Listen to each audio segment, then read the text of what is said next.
Hello, everybody, and welcome back to CELPIP Live. I'm your guest host, Neil. I'm filling in for Ashwati today, but I think we're going to have a really great session, and let's get started with today's trivia question. So today's trivia question is, an anagram of May is yam. Name an anagram of another month of the year. So if anyone is not certain what an anagram is, that's when you rearrange the letters in a word to make a new word. So May, yam, but can you name an anagram for another month of the year? So put on your thinking caps, and if you like word games like I do, this is a little fun way to spend your time. All right, so without any further ado, let's get the show started.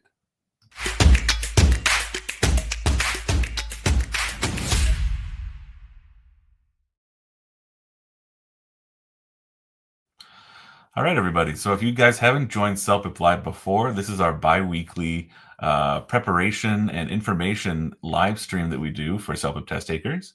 And today we're being joined by Brandi, who's going to walk us through another great preparation episode.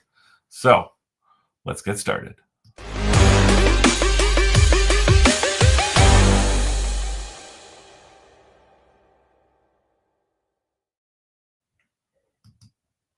Okay, welcome, Brandi. Hi, Neil. It's great to see you. And I love our trivia questions so much, but I can't think of the answer. Okay. Off the top of my head. I hope it doesn't distract me as I present. So I'm hoping one of our viewers today will be on the ball and will share some ideas. So by the end of today, I'll have that answer because it's going to keep going through my mind.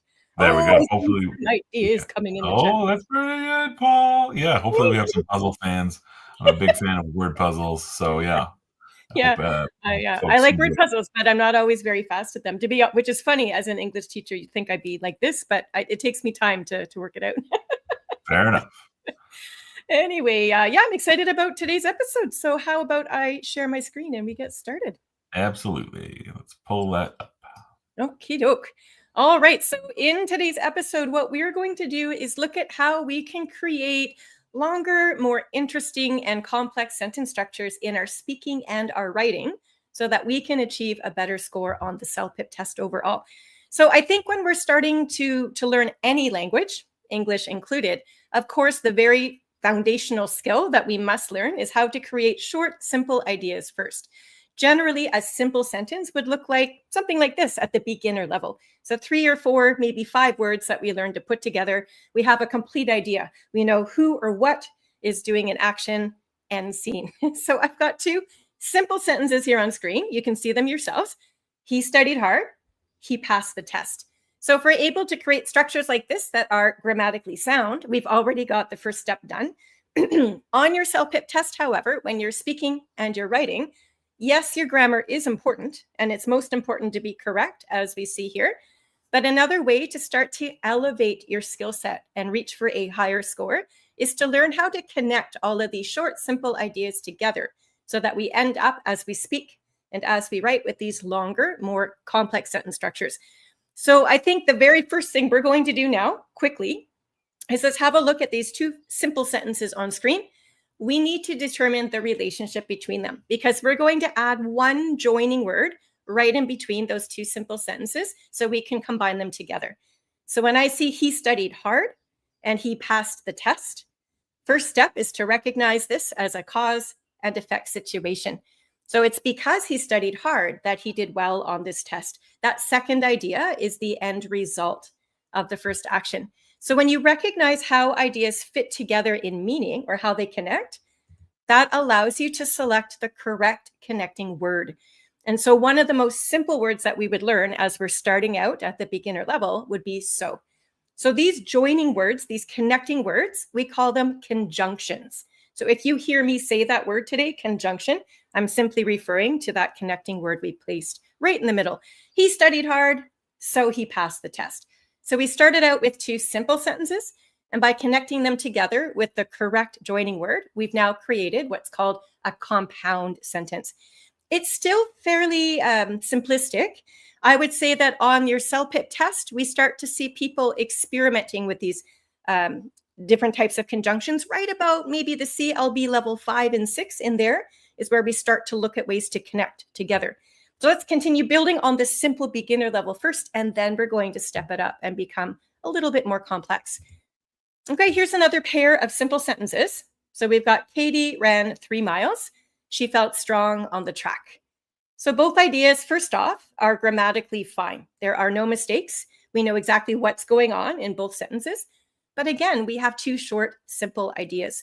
So we want to determine how these ideas fit together. What's the connection or relationship between them? And honestly, as I look and consider both ideas here, I notice that they're phrases that are part of the same overall idea. When that happens, I know and is one of the more common words in English, but we can certainly choose it to connect these ideas together, again, in a simple or basic way. So Katie ran 3 miles and she felt strong on the track. That would likely be the most obvious or the easiest way to make a connection there. Okay, moving on to this pair. We've got I slept late this morning. I'm still tired. So again, really think about the meaning or the relationship between these 2 ideas. If we sleep in late in the morning, we would expect that we would wake up feeling refreshed and ready to go for the day. But in this case, we determine we're still very, very tired. So these ideas seem to represent a contrast. They have different expectations or outcomes than what is expected. So we learn that the word but is probably the easiest connection word or conjunction to connect these contrasting ideas together. I slept late this morning, but I'm still tired, right? So again, we've gone from simple sentences to a compound sentence. And by using the word but, we're letting the listener or the reader know that these 2 ideas are contrasted. So you can do a lot with a single word choice, which is what we're practicing here right now. Last one, there are many conjunctions, but we're just going to look at these 4 basic ones to start. It says we can relax at home, we can attend the party. And again, looking at the way these 2 ideas fit together, we recognize that we have a choice. So it's an either or situation. And when we have a choice, we're going to use that conjunction or. We can relax at home or we can attend the party. So again, we start off with this simple group of conjunctions. These particular conjunctions, by the way, are called coordinating conjunctions. We usually learn them first as we're trying to elevate our sentences from simple to compound, because they're the easiest, I think, to remember. All of these coordinating conjunctions, there are actually 7 of them. We're looking just at 4 of them today. They all belong in the middle of the sentence, as you can see. So you've got 2 complete sentences on either side, and you're using these coordinating conjunctions right in the middle to connect them together. So that's the rule from a grammar standpoint that we need to memorize. So let's test this out. This is where I'd like you to get involved in our live chat. I think this will be relatively easy for us, but let's test it and see. I've got our 4 coordinating conjunctions right at the bottom, the same 4 we just looked at, and, so, or, and but. And I've got a sentence starter up top. This is going to be one compound sentence from beginning to end, once we've determined what the right word is to put in that blank. So as soon as you know the word, can you please put it in the live chat here and Neil can read it out loud. While you're doing that, I'll read out the entire sentence and get you thinking about how these ideas connect. So it says here, we were planning a vacation to Australia next week. Blank. Misa, our youngest daughter, just broke her ankle and won't be able to travel. So which of these conjunctions would correctly fill in that blank? So we're getting lots of suggestions, but the majority of folks are saying but. Mm-hmm. So, but Misa, our youngest daughter. And we've got one for a couple people saying and as a possibility as well. Okay. So Prashant is saying and. Okay. So I'm actually pleased that both of those ideas came up. I will start off by saying the word and you could probably use in just about any situation. So in this case, and or but would work from the meaning standpoint. They would both be at least grammatically accurate. But here's my best advice to you for the CELPIP test, yes, but just in daily life as well. If you can avoid using and, please avoid it because it's one of the most common words in English. It's not very interesting, if you will. So in this case, the word but is a stronger choice because these 2 ideas fit together as a contrast, right? The first part of this talks about an upcoming vacation we were looking forward to. So we would expect you would go on that vacation.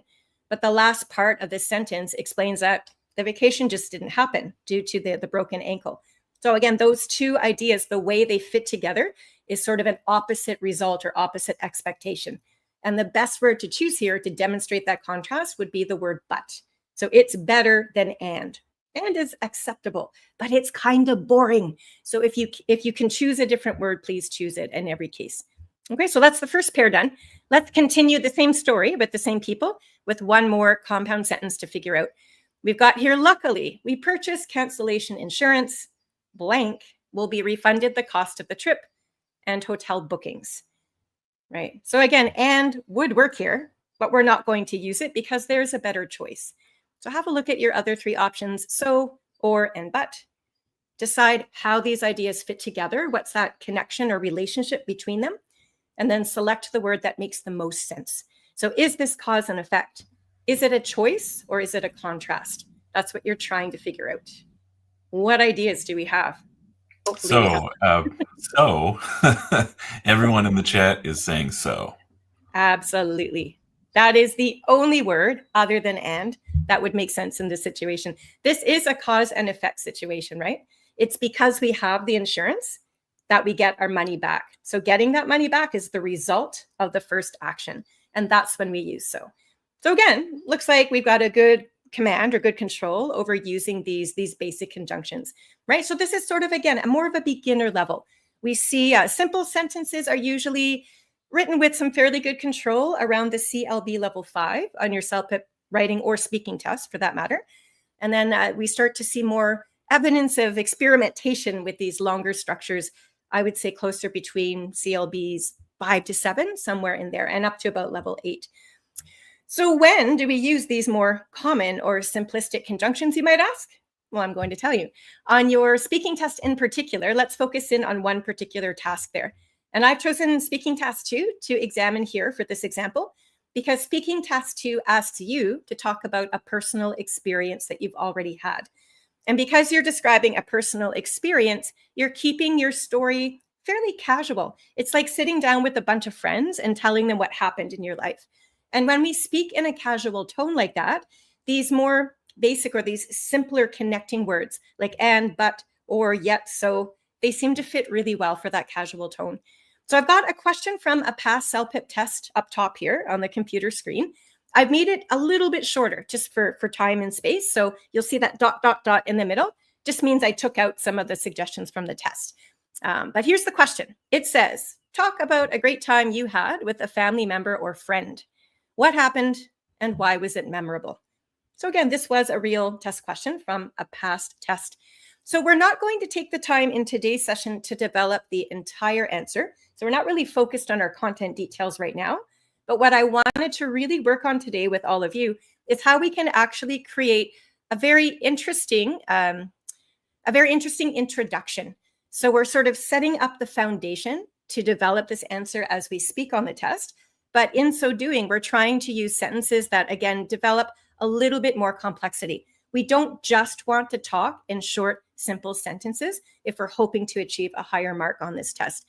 So I've marked this example as simple because that's precisely what it is. So I wrote this one or developed this one myself based on my own life experiences. So I'm going to share it with you. And as I read it out loud, you'll notice, first of all, that the content is fine. It actually does answer the question up top. Also, the grammar is fine. There are no mistakes there to fix. But what I do want you to notice is that all of the sentences are about the same length. They're all fairly simple in structure. So as a group, I'd like us to be able to connect these 3 sentences together into one longer sentence using the most appropriate connecting words.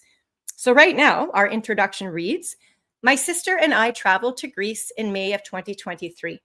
We wanted to enjoy sunny weather. We wanted to avoid peak tourist season, and so on. Then you would go on from there and talk about why this trip was so memorable. Okay, so the opening sentence, I think, works for the situation because when we're telling a story, we definitely want to establish the foundation. Those 5 W's are important here. So the who, what, where, when, and why. So we have the who. We know it's my sister and I. We know what's going on and where, frankly. We took a vacation. That's the what. The where would be Greece, and the when is May 2023. So we've already packed in 4 of those 5 W's right in that opening sentence. So I think our opening sentence is just fine. I don't see any need to connect anything there. But what I'd like you to do now, if you're able, Can you think of two different connecting words? Hopefully from the list that we've already looked at. We're going to put one connecting word here to join these two ideas together, and we'll put a second, hopefully different connecting word there to connect the rest. So maybe in the live chat, rather than type the whole sentence out, as that might take you some time, if you want to just type the two different conjunctions in the order that they would appear, and we'll see what you come up with. Again, there might be a couple of ways to do this, but I think there's one best way. So what do you think? I'll give you some time to work that out. So we have one suggestion already, and they're saying, since we wanted to enjoy sunny weather, and avoid peak tourist season. Okay, so that's one way to do it. And yeah, you're actually jumping a little bit ahead. That's the more complex way to do this. You are absolutely correct. But for right now, just to really emphasize those coordinating conjunctions, can we keep it a little bit more casual just for now? And then we'll talk about different options in a moment. So we've got a couple folks suggesting because and. Okay, so where would because go? So I have a feeling that Adibisi wants to put because we wanted to enjoy sunny weather and we wanted to avoid peak tourist season. Okay. But we also have another one saying to and. So we wanted to. Okay. Yeah, that would actually make a lot of sense. And I'm just looking ahead. The example I'm going to show you, I use so, but I realized I also rewrote the second part of my sentence. So what you're suggesting makes sense to me. You're saying, my sister and I traveled to Greece in May 2023 because we wanted to enjoy sunny weather and we wanted to avoid peak tourist season. That's perfect. That would be a complex compound sentence. It's actually a higher level skill set than what I've demonstrated. I've just chosen to use those basic conjunctions again for now, just so we get used to using the right ones. But your idea is a great one. Here's a different way of doing that. My sister and I traveled to Greece in May 2023 so we could enjoy sunny weather and avoid peak tourist season. So I sort of rewrote the verb choice, so we could enjoy. I've turned that into a cause and effect situation.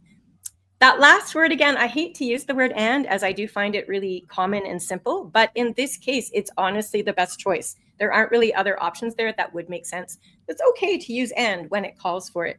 Again, I just try to avoid it if at all possible. So this would be a compound sentence. Your examples earlier were actually higher level, which were complex compound, which is wonderful. The more variety you can demonstrate as you speak and write, the better you're going to be equipped for this test, and just the better you'll be able to communicate day to day in real life. Here's a different sample opening. So it's a completely different situation. I've just made this up. This didn't happen in my life, but I wanted to use a good example here of what happens when all we do is use these short, simple sentences. So I'm going to read this out loud.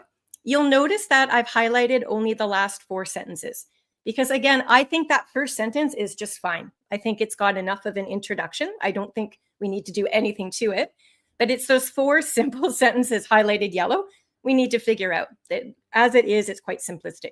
So right now it says, my friend Yuki and I entered a talent show in high school. We planned to sing a rap song. We danced instead. The audience loved it. They demanded an encore. And on the story would go from there. An encore, by the way, it's a French word that means again. And we actually use that word in English. If you've ever been to a concert and the band is finished and they leave the stage, and then the audience goes wild and everybody cheers and claps. So the band comes back onto the stage and they continue to play. That's what's known as an encore. So we do use that word in English as well in this case. So again, let's leave that first sentence alone. It's got the who. We know we're talking about Yuki and I. We know what we're doing. We've entered this talent show, and we sort of have the when. This has happened during high school. So I think we can leave that sentence alone. But again, we've now got these 4 simple sentences, all the same length, relatively simple. And I know we can make this a lot more interesting. My tip before we start connections is to recognize that we don't want to just connect all 4 of these sentences into one gigantic sentence. That would be too much. So when we're trying to connect ideas together, it's a balancing act. We want to connect some ideas, and then other ideas we'll leave alone. You never want to overwhelm your listener or your reader with 4 or 5 details in one sentence. I think that becomes a bit much. So for now, can we just look at this sentence and the second sentence? What conjunction would make the most sense here? We planned to sing a rap song. We danced instead. So you're telling this story casually. You'd probably use one of those simple coordinating conjunctions. So what word does make the most sense here? Look at the way these ideas fit together and identify their relationship. What would you put right there? One word will do it. All right. Folks are agreeing that we should be saying but. Absolutely. We planned to sing a rap song, but we danced instead. So again, that's that contrast. It's an opposite outcome than what was expected. So it makes perfect sense to say, but what about that second pair? The audience loved it. They demanded an encore. Just give folks a couple minutes. We did get a few suggestions as well for the earlier sentence for saying however. Yeah, that's coming up next because that's a higher level conjunction. We need to talk about when we can use that, and we also need to learn the grammar rules for writing. So stay tuned, but you're absolutely correct. However means the same as but. I honestly don't think it's the best choice here, and I'll say why. I think because you're telling the story of your high school experiences, you're very likely talking to a friend or someone who's interested in hearing. I think using a more casual tone and a friendly tone like but is probably a little bit more natural. As soon as you say, however, you're making it quite formal. And I don't think a formal approach is the best approach for this question. That's just my own take on it. You can decide what works best for you. Yeah, choosing the formal or the casual approach is part of the word choice here as well. Anyway, the audience loved it. Lots of folks are saying so. Yeah, that's how I would do it.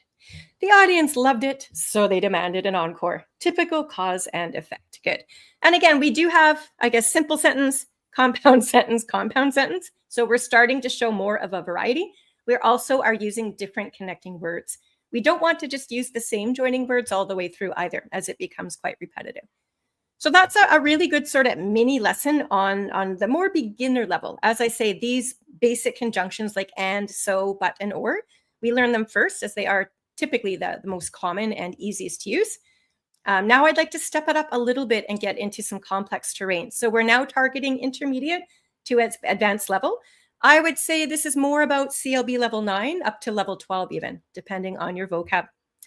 So here's my pair of sentences rather. It says, there were no language errors in her essay. The content was vague. Vague means very general, like no specific details at all. So when I look at these two sentences, I recognize we've got a positive skill, having no language errors, but we've also got a negative skill. Content was vague. So we recognize these as contrasting ideas, and we've already learned to use the word but. We know how to do this now very easily. You slap that word in the middle of those two simple sentences, and you're telling the reader or listener that these are contrasted. So that much we've done so far today. One of you had suggested the word however earlier, and now is your opportunity to use this. So the word however does mean the same as but. It's establishing a contrast, but it's definitely a more formal approach. So I'll read that sentence out. It says, there were no language errors in her essay. However, the content was vague. In that kind of formal approach, I can imagine a group of teachers in the lunchroom marking papers, and perhaps they're having this discussion. That would be more of a formal approach. Whereas if you're just talking amongst friends, you'd probably be more casual and say but. So again, knowing if you're trying to be casual or formal is going to influence which of these two words you select. But you can use them interchangeably for the meaning. They both do effectively establish that contrast. So they're good ones to know. When we're speaking, of course, it doesn't really matter. You're just putting one of those two words in the middle of those two ideas, and it's clear. When you're writing, however, you will notice that there is a punctuation change. And I'm going to point this out to you right now as something I want you to memorize and start practicing in your daily writing. So these casual conjunctions like but and or and so, you'll notice we have a comma after the first sentence, and then we put that simple conjunction there, and then the other simple sentence follows. So again, it's pretty basic. It's pretty easy to remember. These more formal words, though, this is technically called a conjunctive adverb. And what that means is this last idea is modifying or giving more information about the first one. So the word, however, tells us it's a contrast. It also tells us we're being a little bit more formal. And when we use these more formal connecting words, we have to learn the different punctuation types. Technically, in writing, we're supposed to put what's called a semicolon after the first sentence like this. So a semicolon sort of looks like a period with a comma right beneath it, but it is considered one punctuation mark. And a semicolon has the same purpose as the period or full stop. They both represent the end of the sentence for that first idea. But a semicolon is used when the two ideas themselves are more closely connected in meaning. So you can see how close they are. It's more nuanced. So semicolon, you put your higher level word, in this case, however.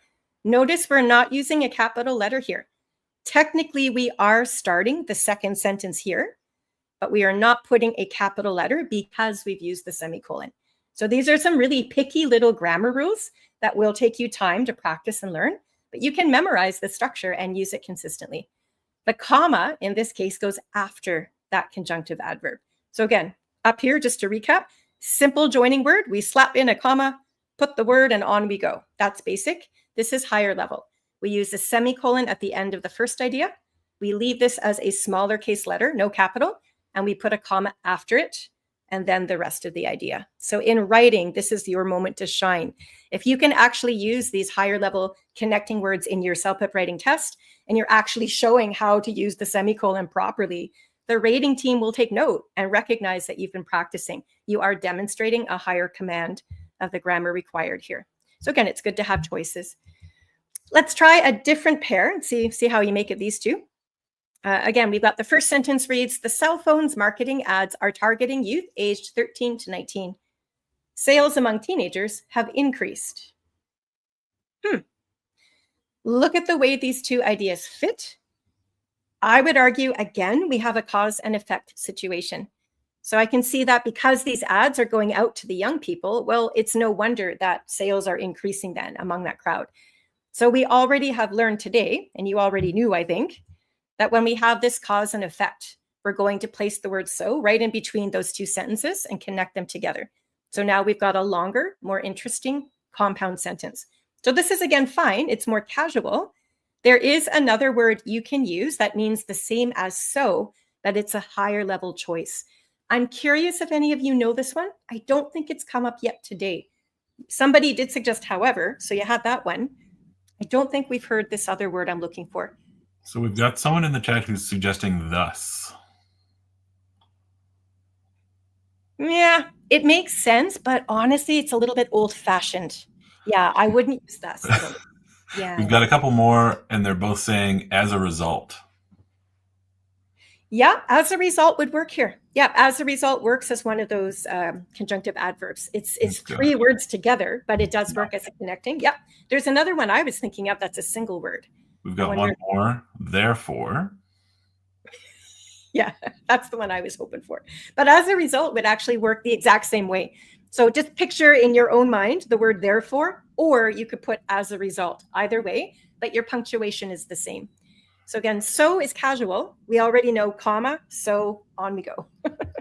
Therefore, or as a result, you're going to put your semicolon after the first idea, place that higher level conjunctive adverb, put the comma after it, and then the rest of your sentence comes along. Again, you would be choosing a more formal approach if you do that. And I think this sentence at the bottom, whether we choose therefore or whether we choose as a result, I think those would be the best choices here. I can imagine an employee in a company giving a report at a meeting to their colleagues and talking all about these marketing ads. And that would call for a more commanding or more formal tone. So knowing these words, I think, would help you sound a little bit more confident and like you know what you're talking about. The word so is fairly casual. I could see that more as a conversation among teenagers or friends, but they mean the same thing. So definitely you can use them interchangeably. This is basic, I think. Boil the water, chop the vegetables. We're clearly following instructions out of a cookbook. I think the most basic way to connect these would be to use the word and, right? We're doing two different actions. But there is a better choice, I think.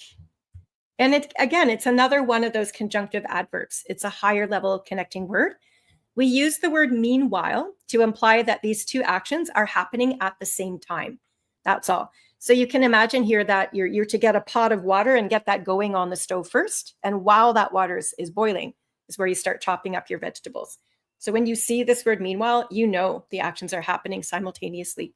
So it's a good clue for your reader or your listener. Last but not least, the results were incomplete. They generated some new ideas. Contrasting, would you say? If the results were not complete, we would expect them to be useless. But in this case, apparently we still got some great ideas out of it. So those are contrasting ideas. We've already learned the simple but to connect them.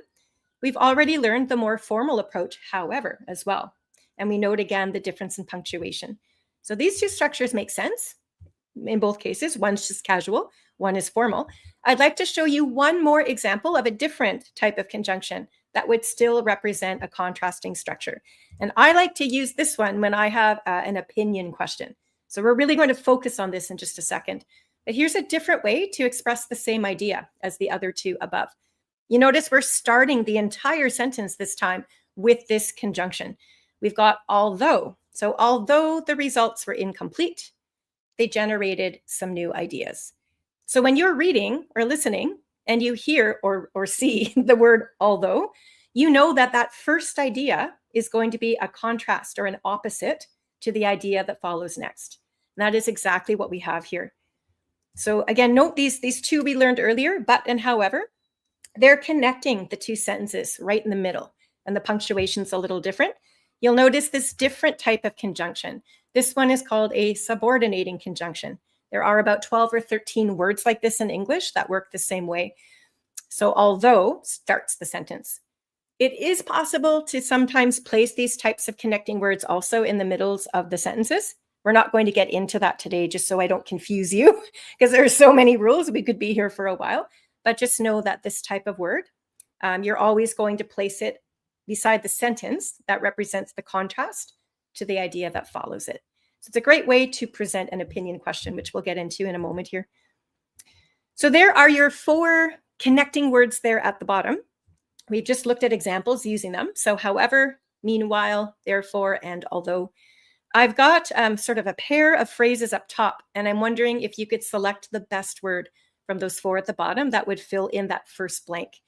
So it says blank, City Council has invested heavily in public transit over the past 18 months. Heavy traffic continues to frustrate commuters. Commuters are people like you and me that would drive or take the bus to work or school and such. What? Yeah, consensus is definitely although. So Okay. D. Good. Yeah, I'm glad you chose although. So the first step is to recognize these again as contrasting ideas, right?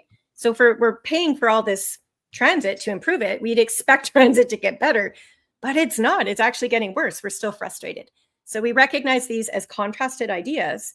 And again, looking at the list at the bottom, you do have 2 words that represent a contrast. You do have the word however, and you have the word although. But again, just looking at those grammar rules we established earlier, when we are starting the sentence, we are going to use the word although. That word however in this case would need to go into the middle. Let's continue on. A new exit ramp is being constructed to help ease congestion. Blank, it won't be completed until the end of next year. Which word makes sense? How do they fit together? What meaning are you trying to establish? Which of those connecting words at the bottom is going to best illustrate that meaning? The popular vote is definitely however. Yes, good. These are both contrasted, right? So again, yay, we have an exit ramp. Oh no, it won't be done till next year. So again, opposite or contrasted ideas. So although and however, both contrasted, but we're using them in different places within the sentences. And we're also changing up the punctuation as necessary, depending on the type of word that they are. Good. Seems like we've got a good handle on that for sure. All right. And when do we use a formal approach, you might ask? And again, certain speaking tasks in particular, writing as well. But let's focus on speaking right now. Speaking task 7 on your CELPIP test is very likely the most formal task that you're going to deliver an answer for. What happens is you're given a relatively short question. I'll be honest, like this. This is an actual question from a past test. So this question says, do you think that plastic bags should be banned by supermarkets? The word banned means we just stop using plastic bags altogether. The supermarket should.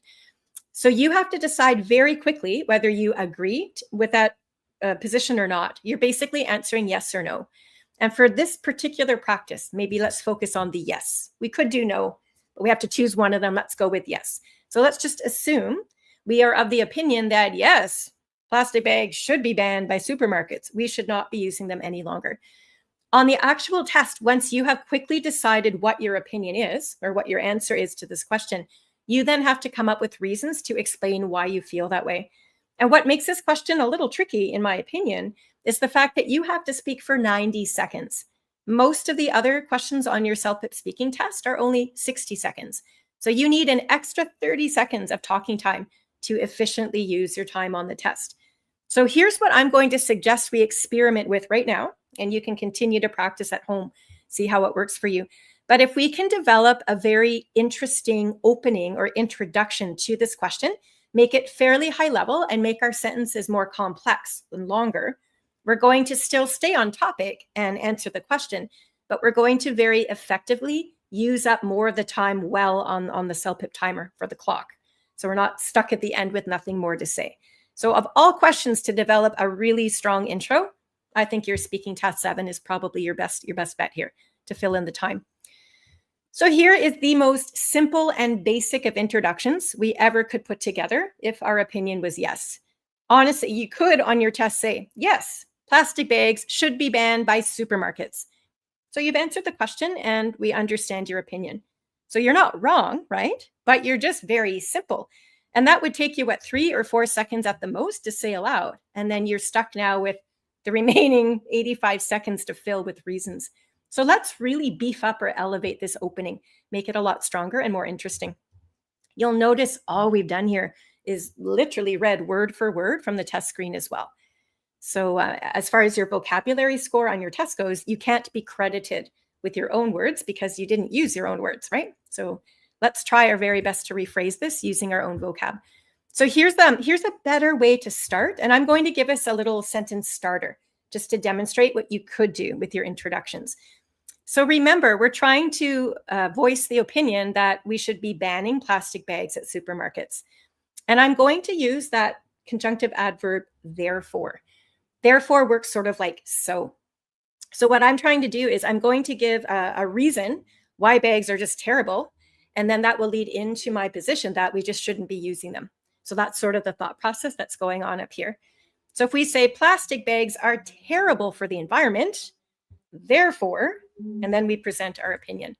So again, here's the basic opinion, right? We're just reading from the test screen.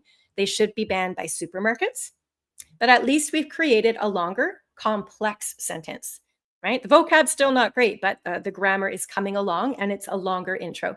So we're starting to use the time a little bit more wisely. I would recommend we get rid of that copying and come up with our own vocab to really polish off this intro. So plastic bags are terrible for the environment. Therefore, here's one possibility. They should be replaced by paper bags. So when we suggest to replace plastic with paper, we are implying that we no longer want to use the plastic bags. So we are effectively giving our opinion that, yes, we should be banning these plastic bags. And we're also being quite precise. We're going to replace plastic with paper. So again, this is probably the best, well, it's definitely the strongest intro that we've seen so far. Okay, can you think of maybe a different way to finish the sentence after the word therefore? This was just one suggestion I came up with, but there are many ways you could present your opinion. So if we were to back it up and say, plastic bags are terrible for the environment, therefore, do you have your own way of presenting an opinion that suggests that we should ban the bags from supermarkets? Therefore, maybe try to think about what companies should stop doing as regarding these plastic bags. I'll give you some time to think about it. These are higher level skills, so please don't panic if you're stuck for ideas. But let's see if we've got some practice people out there that can finish that sentence well and just phrase this opinion in a different way is all we're doing. So therefore, how do we express? Plastic bags are no good. We don't want to use them. Make it sound good, though. No, yeah. We've got one suggestion who's saying that, therefore, the supermarket should stop offering plastic bags. Oh, I like that. That works quite well. You're still using the word supermarkets, but that's okay because the whole question is asking you whether supermarkets should be banning them or not. So I like that. You're not rewriting the history, as we say, right? You're just making some small adjustments to the vocab. Your idea is exactly the same as what's on screen, but it's in different words. You've paraphrased. That's exactly what you want to do. at that intermediate to advanced level. Nice. Anybody else want to be brave? Yeah, we've got a few more. So this Great. one I like, and they say, therefore, offering eco-friendly bags would be a great option for the environment. I like that. So it sort of takes a step further than mine. I just went with the simple paper bags. You're using better, higher level vocab, eco friendly bags, right? Even more interesting than paper bags. So I appreciate that. I think that's a great recommendation.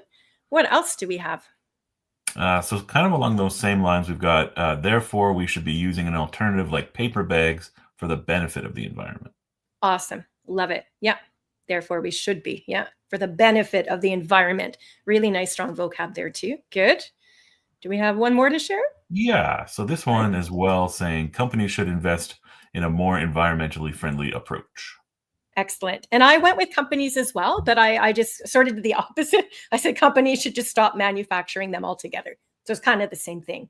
Yeah, good. All right, excellent. So can we at least all agree that these sentences we've all just come up with, when we're using this word therefore to connect ideas together, you are being formal, you're being more complex, you have a chance to fit in higher level vocabulary too, and all together it's a stronger way to approach than just saying yes, plastic bags should be banned, right? That's simple. We try our best to be a little more interesting. Nice. Any last minute sharing before we move on? I don't want to cut anyone off. Are we good? I think I like this one as well, but it's very much along the other lines. But they're Okay. saying alternative carry options might be explored using more recyclable options. Yeah, good vocab like recyclable, environmentally friendly, eco friendly. All of those are wonderful words that fit the bill. That's exactly what we're talking about here is protecting the environment. So really well done there. Nice. I'm going to move on and show you a different way to construct sort of a similar opinion, if you will, because again, the more variety you have, the more rules and structures you have up here, the more adaptable you'll be on the test. So it's good to have choice. So instead of using therefore to set the stage and present our opinion, you notice this time I chose the word although, and I chose to start the entire sentence with it. And we already learned today that when you start with although, the first sentence or idea that you read is going to be contrasted against the second idea to follow. So if our opinion is going to be that we should ban plastic bags, if I want to start with although, I have to actually say something opposite first. If I, again, ultimately want to get to stop using bags, I have to say something positive about bags first because I'm starting with although. So that's kind of the logical thinking to connect ideas here. So this reads, although plastic bags are convenient to use, and again, we can then get into all the same wonderful opinions that you just gave us earlier. They should be banned by supermarkets. This is the simple one where we're just reading from the screen, but all of your other answers would work here. Although plastic bags are convenient to use, they should be replaced by paper bags, or we should use environmentally friendly bags instead, etc. Or companies should stop manufacturing them, and so on. So this would be a complex sentence too, just structured in a different way. So again, my advice, if this is easier to do when you're writing, I think, in the sense that on your CELPIP test, you've got 26 and 27 minutes to do the writing. So after you've written the draft, you can go back and look at your sentences. And if you notice that you've created lots of complex sentences, that's great. But if you notice that you've used the same words over and over, you have time then to change them. So you might want to use although sometimes, therefore, or however at other times. So more from a writing standpoint on the test itself, it's easier to evaluate the variety of sentences. When you're speaking on your test, as you probably know if you've practiced, you've got 90 seconds from start to finish, and you just have to go. You don't have a chance to go back and redo. So try your best as you're speaking just to be conscious of the structures you're applying. But again, you are very much being spontaneous and sometimes just have to go with whatever idea comes first. Anyway, just to emphasize or summarize, I guess, what I was just saying, both of these sentences are effective ways to begin an answer if this was our actual test question. They mean the exact same thing. So our opinion is the same, that companies should stop manufacturing plastic bags. But again, I'm just illustrating therefore or although could be used. You just have to know which ideas to start with. If you're going with therefore, you are creating a cause and effect. So plastic bags are terrible for the environment. Therefore, companies should stop manufacturing them. If you're starting with although, you need to give a contrasted idea first. Although plastic bags are convenient to use, companies should stop manufacturing them. Means the same thing. Again, you could use either of these on your test and it would be great. They're both complex. So again, learn different ways of explaining your ideas and you can't go wrong. Anyway, I'd like to finish off today with one last exercise and we'll see how well we do. So what I did, I've called this a sample response draft. This is something that I wrote myself. It is not a real test taker answer. And what I did is I really went for it. I really went for a relatively lengthy introduction, right? My opinion statement's the very last sentence here where we talk about prohibiting plastic bags. We're not going to use plastic bags. But you notice I penned quite a few sentences before that. I was trying to incorporate some interesting vocab and really extend our thinking as we get into the reasons. So I'm going to read this out loud to you. Again, you'll notice there aren't any grammar mistakes per se. The vocab is already quite precise and interesting. But what is lacking here and what makes this a little bit weak is that there are no connecting words at all. So we end up with a bunch of sort of choppy sentences. And as the listeners now, we don't really understand how these ideas are fitting together. We're lacking the meaning and the flow and the connection. So in speaking as well as in writing, when we use the right connecting word, you're actually helping your listener or your reader. They understand how these ideas fit together. So you're strengthening what's called coherence. The ideas are flowing, and that is part of your CELPIP score as well.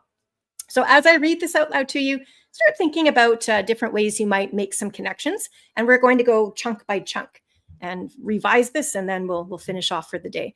So right now, our first draft says, climate activists demand more environmentally safe practices. Pollution levels remain high. One common product that damages the environment is plastic. Plastic bags are convenient to use. Discarded plastic ends up in landfills and oceans.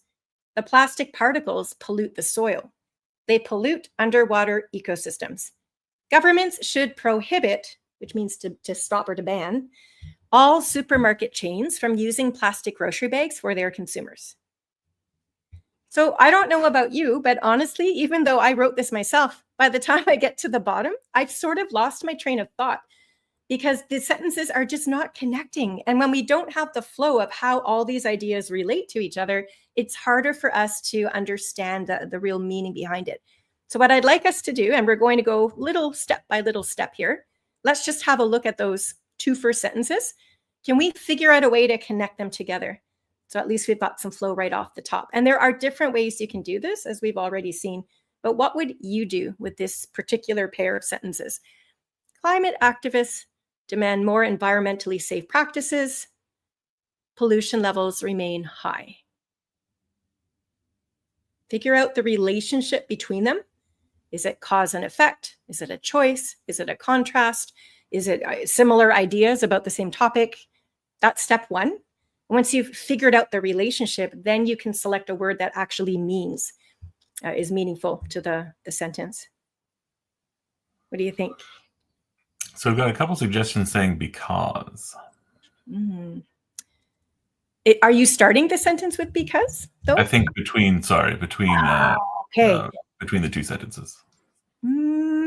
Climate activists demand more environmental practices. Because, okay, yeah, that would actually make sense. Yeah, I hadn't thought of it that way, which is interesting. This is why we share ideas, because there's always more than one way, I think, in English. So that's one way to do it. Sure, you could just put because between those, and you are establishing that cause and effect situation. Is there a different way? We do have as the connection between those two as well. Yeah. Yep, as is a more formal way of saying because, sure. Again, I went and started the sentence with the conjunction. That's just my own learning style. Your way is not wrong. It's just different from the way I did it. Did anybody else maybe play around with the words and start this whole sentence with a conjunction? We've got someone starting with although. So although. Activist, yeah. That's what I did. But again, your ideas were perfectly fine. So play with it. Make sure just whatever word you've connected actually means what you intend it to mean. That's all. But yeah, although climate activists demand more environmentally safe practices, pollution levels remain high. So although it signifies a contrast. And I think those two ideas are very contrasted. Yeah, good. All right, we can move on to the next chunk. What I would recommend we do is leave the first sentence alone. It says one common product that damages the environment is plastic. So we've just come from sort of an introductory statement. We're now segueing into plastic as a general topic. So I would leave that sentence alone. I think it's fine the way it is. but it's those final two sentences that something needs to be done. Plastic bags are convenient to use. Discarded plastic ends up in landfills and oceans. Too choppy. Something has to be done to smooth that out. Can we put a connecting word between those two?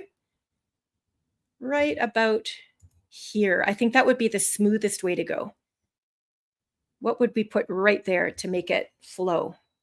Plastic bags are convenient to use. What would you choose? So we've got one person choosing while. If you're going to use while is a little bit like although, but if you wanted to use while, you'd have to put it here.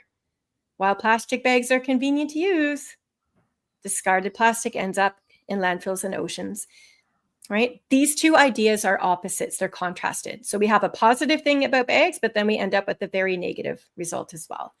So we have to do something to indicate a contrast. And you can't put the contrasting word there. While doesn't work there. Yeah, we didn't talk about while today, but it doesn't work the best. I think there's a better contrasting word that goes right there. Yeah, we've got lots of folks saying however. Yeah, that's probably the most obvious one.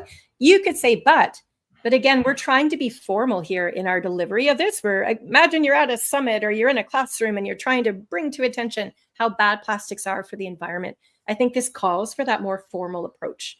So this word, however, I think is a stronger choice than just saying but. If this was a written piece, again, you'll notice that we've got that semicolon and then the comma after the word. So we're also going for points there for grammar.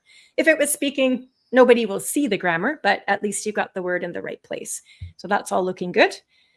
What about, let's continue on here. The plastic particles pollute the soil. They pollute underwater ecosystems. It's not much you can do here, but I think we can connect those together. It's going to be kind of simple, I think, but what makes sense? Plastic particles pollute the soil.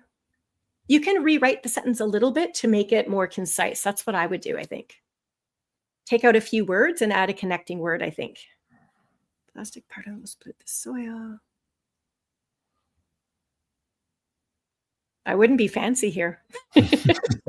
Say it like it is. Yeah, we've got a couple of folks saying also. Good. And we've also got as well as. Plastic particles pollute the soil. As well as is getting a little bit too wordy and clunky. It's not a very smooth connection. You could use also, but quite honestly, again, I hate to use the word and, but it just seems like it's the smoothest and most natural choice here. So you'll notice what I did to squeeze the word and in. I took out in the second sentence, instead of saying they pollute, because it's obvious that we're talking about plastic particles, I took those two words out and I just put in the word and. So I'm actually not really changing the sentence structure per se. I'm now listing. So what do the plastic particles pollute? Oh, two things. It's the soil and the underwater ecosystems. So I think this, as much as it's a bit simpler, yes, than using also, I still think sometimes using a simple approach and cutting down on words just gets the point across a little bit more easily and naturally. So it's okay to use some simple sentences as long as you're balancing them against other complex structures. And as you see, we've already got some complex structures up top. So consider that too.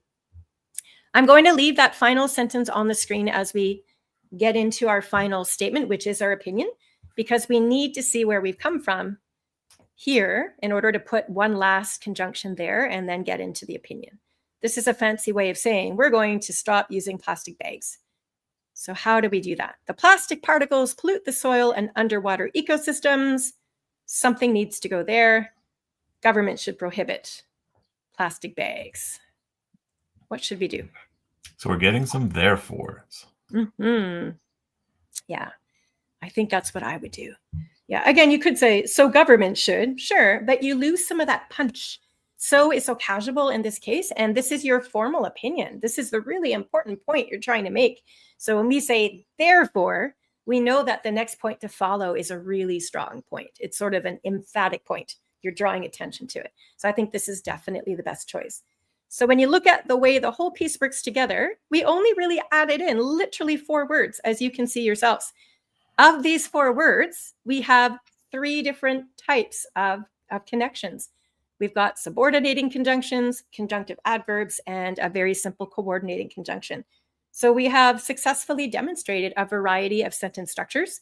We've also used the correct meaning when we join these sentences together, and we've made the whole thing flow together more smoothly. So we've strengthened coherence. So this is the type of thing, again, in speaking, you can't go back and change your answer. This much we know. On your writing test, though, if this was a written piece you were working on, you can easily see what we just did. You can apply that to your own skills. 27 minutes or 26 minutes to write your 2 responses on the CELPIP test. So these are some of the skills I want you to go back. Look at how your sentences are fitting together. And if they're really short and choppy, you have time to fix it. So I'm just going to read this whole thing out one last time, start to finish, and we'll just double check that everything makes sense and we're happy with it. It reads, although climate activists demand more environmentally safe practices, pollution levels remain high. One common product that damages the environment is plastic. Plastic bags are convenient to use. However, discarded plastic ends up in landfills and oceans. The plastic particles pollute the soil and underwater ecosystems. Therefore, governments should prohibit all supermarket chains from using plastic grocery bags for their consumers. Okay, there's a lot more flow than what we started. And as you can see, this would be advanced level. So based on the complexity and variety of sentence structures and also the precise vocabulary that we've used, this would definitely be a very high level on the CELPIP test if it were to be rated. And not everyone is going to be at this level right today. And you probably don't need a level 12 on the test as much as it's nice to have it. But these are the types of skills that, again, I want you to start thinking about in your own regular practice and at least be aware that there are different ways to connect your ideas together. And you're going to want to learn a good variety in order to maximize your score on the test. So with that in mind, I will stop sharing my screen and I'll come back to you. And I wonder if we've got any questions today. So we don't usually do a grammar lesson, do we? It's kind of fun. I love teaching grammar as an English teacher. And I thought your ideas today were wonderful. I can see how you're all really giving it some thought. So thank you for your answers today. Great job. Yeah. Thanks everybody who participated. Absolutely. I did star a few questions that folks had during the presentation. So we'll bring those up while people are typing in their new questions. So our first one was, is hence considered formal? Yeah, hence is definitely a formal word. It's a little bit old-fashioned. Like when I hear the word hence, I almost think of a Shakespearean play from the 1500s. Yeah. So if you used it correctly for meaning, I mean, your reader or listener would understand what you were saying, but I would caution you not to use it. I don't think it really has much of a natural usage in today's society, particularly on the CELPIP test. I'm trying to think of any type of speaking question you might have, or writing for that matter, where it would make sense to use hence. I think there's probably better words to choose. But yeah, great question though. Yeah, sometimes language goes out of fashion, and I don't know if we're aware of that.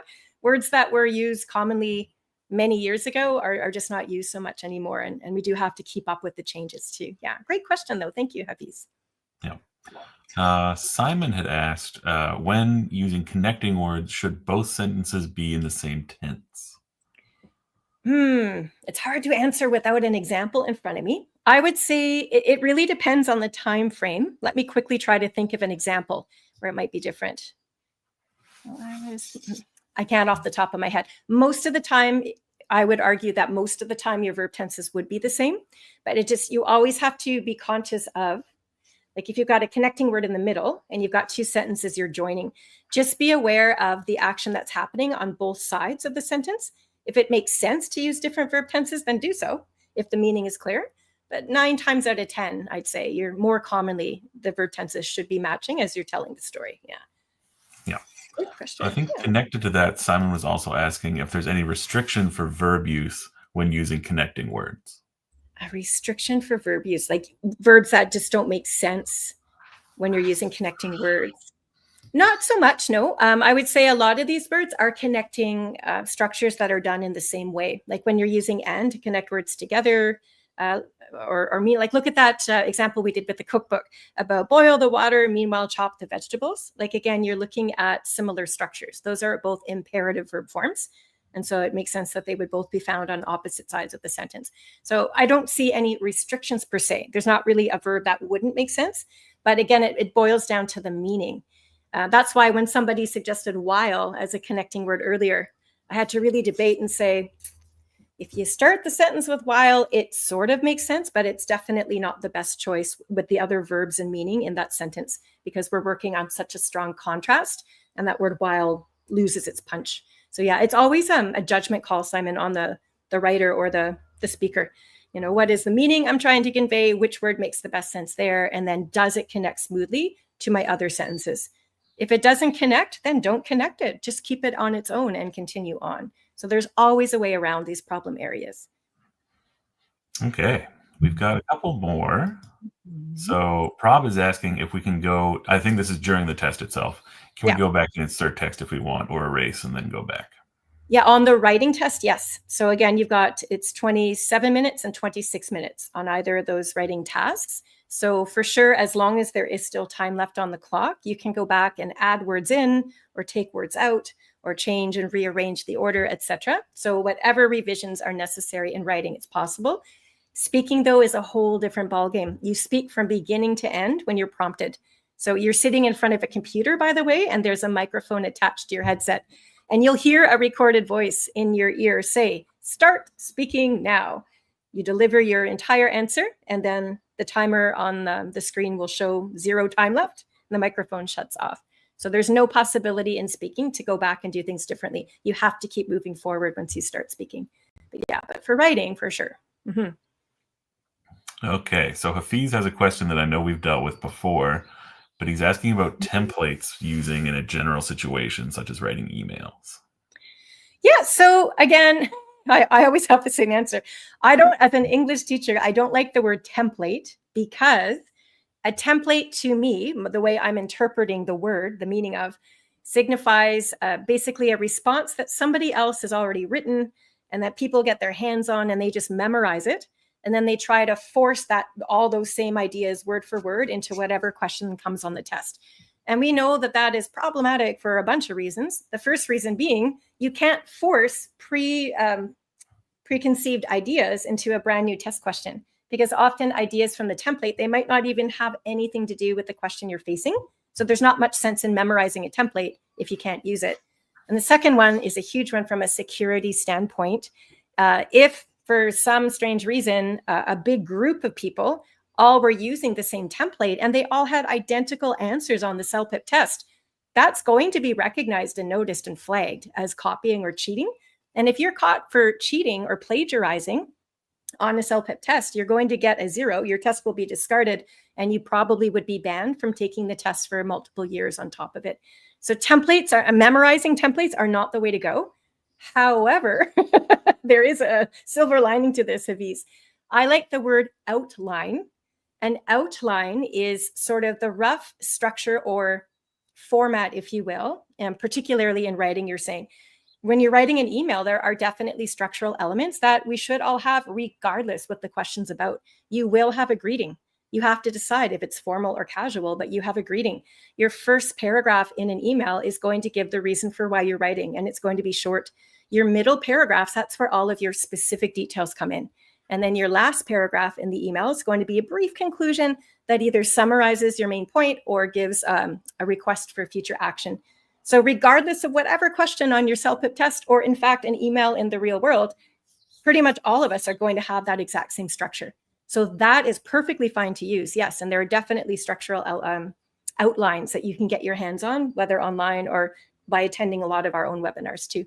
So use the structure, but do come up with your own ideas just to clarify the difference between templated memorized answers, bad, and structural outline answers, which are great to learn from. Thank you for asking that, Hafiz. We do get that question often, but I just think it's such an important question to clarify for all of us learning. So thanks for asking. Yes, exactly. Nishant had asked as well about getting mock tests evaluated. I know we do get this question fairly often as well. Yeah, so as far as your own practice writing or speaking, we don't have a service that's going to give you the one-to-one feedback and let you know what you're doing well and where you still need to improve. When you take our practice tests, we have 2 free ones on the website. You can purchase additional practice tests in the online bookstore. You will get an answer key for listening and reading, so you'll know immediately what your scores are there. But yeah, at the moment, we don't have the services for the high volume of test takers to give everybody one-to-one feedback. Yeah. The best you can do, you do have the what we call the performance standards, for both writing and speaking. So it's a list, I call it the raters checklist. So the rating team are the group that gives you a score for writing and speaking. And they have very particular skills categories that they're looking for you to demonstrate. There are 4 categories altogether. So we do lots of webinars on a regular basis. And we also have covered this often in CELPIP Live in the past. So by reviewing that chart on your own, at least it's giving you some help to know which skills you're going to want to practice and take it from there. Yeah. I think we can take one more. So Hafiz had also asked if we need to be using contrasting opinions with the options given to us in writing task 2. Okay, so writing task 2 is asking you to choose between 2 options, option A or option B. They are going to be different ideas. So you must select one of those options, and you are going to give reasons why you feel it's the best option there is. You can do this in 2 ways, though, and this might be partly what Nafiz is asking. Nafiz, rather. I would say in any piece of writing on the test, the magic number is 3. I always say try to come up with at least 3 logical and interesting reasons to support why your option's best. I think that well rounds out your answer and fits the word count. You can give 3 strong reasons saying why your option is the best, and you'll score well if you follow all the other parameters for scoring. Or you can present, say, maybe 2 reasons why your option is the best and give 1 reason why the other option is terrible. So you are kind of contrasting them that way. But however you choose to do it, it must be crystal clear that you are supporting only one of those ideas. Again, say how good it is, or say how good this one is and how terrible that one is. It's the same thing. You're still presenting just one opinion. But yeah, you have the choice. It's kind of like what we did today with sentence structure. There's so many ways to present a contrasting idea using different words. It's kind of like that with writing task 2, but it's your approach. It's now about the reasons and details, how you're choosing to present those to support your opinion. Yeah, great questions. Yeah, I think Rishab's had that exact point about saying, what's good, what's not good, supporting those reasons. Yeah, exactly. Nice. All right. Okay. Well, thank you again, Brandi, for joining us. This was awesome. Yeah, great. And great participation. I always say thank you to the audience for trying. Because again, language learning isn't always the easiest, is it? For anybody. So I think doing these sort of bite-sized lessons with practice is a really great way just to build some skill set. And it gets us thinking about what else we might do as we practice from home until we meet again for the next episode or what have you. So exactly. Thanks for having me. Yeah. You're more than welcome. And we'll see you again very soon. For sure. All right. Take care, everyone. Bye-bye. Bye, Brandi. Okay, so before we end for today, I want to give 2 reminders to everybody who's watching us today. First, if you have any topics for CELPIP Live sessions that you'd like to see covered in the future, so prep that you'd like to see us cover or anything like that, please comment in the YouTube video underneath, and we'll get to your suggestions. Or if you have additional questions from today that you didn't get answered, please feel free to write those in. Second thing I want to cover today before we leave is that we currently have a sale on our study preparation materials. So if you go to the CELPIP website, you'll see that we have 50% off all of our study materials. So that's practice tests, study guides, everything in our online store is currently half off. So there's some great deals to be had. Before we leave, I have not forgotten our trivia question either, which was looking for an anagram for another month of the year. And the answer to this one that we had was March's anagram being charm. And I believe that we had someone suggest that right at the beginning. So Paul, congratulations. 100% correct. The anagram for March is charm. So I hope you guys had a great time with today's episode. Thank you, everybody, for joining us. And we'll see you next week in 2 weeks. Bye, everybody.